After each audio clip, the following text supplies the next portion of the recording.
Exams की तैयारी को एकदम सॉलिड बनाने के लिए पिछले सालों के सबसे ज्यादा रिपीट होने वाले सवालों का ये एक हाई यील्ड जीएस सार है। जो लोग इस सिलेबस को अच्छे से समझते हैं उनके लिए ये एक बहुत ही क्रिस्प और टू द पॉइंट रिवीजन होने वाला है। तो बिना टाइम वेस्ट किए सीधा शुरू करते हैं।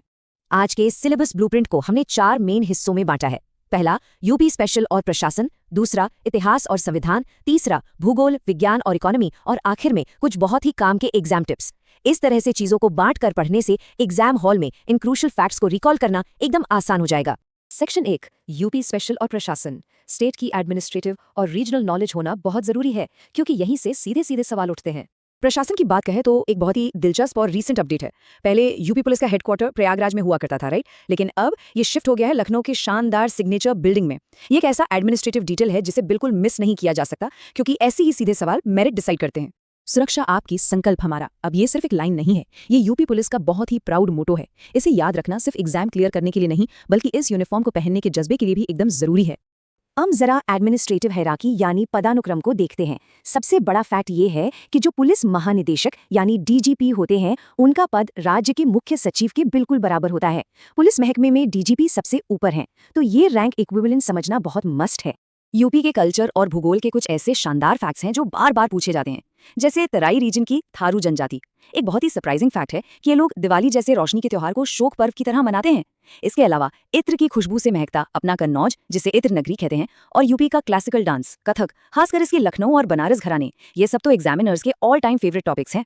जियोग्राफिकल बाउंड्रीज की बात करें तो 9 यानी 9 का नंबर बिल्कुल दिमाग में छाप लेना है। यूपी की सीमाएं कुल 9 जगहों से टच होती हैं, 8 राज्य और एक यूनियन टेरिटरी यानी दिल्ली।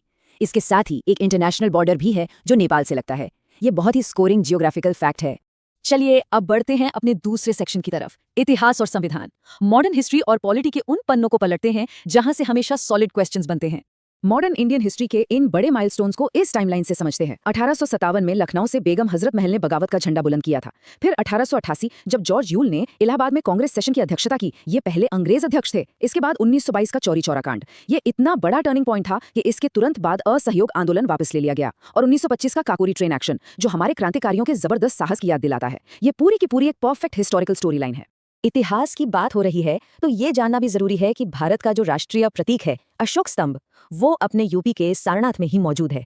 ये एक ऐसा गहरा ऐतिहासिक तथ्य है जो यूपी की लोकल ज्योग्राफी को सीधे हमारी नेशनल आइडेंटिटी से जोड़ देता है। संविधान की बात करें तो कुछ आर्टिकल्स बिल्कुल फिंगर टिप्स पर होने चाहिए, जैसे आर्टिकल 40 जो ग्राम पंचायतों के गठन की बात करता है। फिर है भाग 3 जिसे संविधान का मैग्ना कार्टा भी कहते हैं। इसमें आर्टिकल 12 से 35 तक मौलिक अधिकार आते हैं। इसके बाद 86वां संशोधन याद रखना है, जिसने आर्टिकल 21A जोड़कर राइट टू एजुकेशन को मौलिक अधिकार बना दिया। और आखिर में आर्टिकल 356 जो राष्ट्रपति शासन से जुड़ा है। वैसे इमरजेंसी प्रोविजंस की बात चले तो आर्टिकल 352 और 360 को भी दिमाग में रखना है। इंडियन पॉलिटिक्स में 80 का जो फिगर है ना, वो बहुत भारी है। ये यूपी के कुल लोकसभा सीटों की संख्या है, जो पूरे देश में सबसे ज्यादा है, और साथ में राज्यसभा की 31 सीटें भी जोड़ लें तो समझ आ जाता है कि यूपी का पॉलिटिकल वेटेज कितना ज्यादा है।